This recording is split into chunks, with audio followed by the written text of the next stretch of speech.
أعوذ بالله من الشيطان الرجيم. بسم الله الرحمن الرحيم.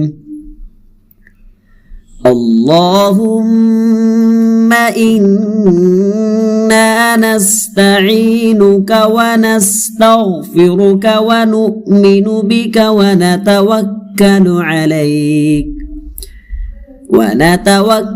عليك ونثني عليك الخير ونشكرك ولا نكفرك ونخلع ونترك من يفجرك.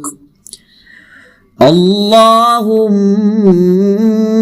إياك نعبد ولك نصلي ونسجد وإليك نسعى ونحفد ونرجو رحمتك ونخشى عذابك إن عذابك بالكفار ملحق.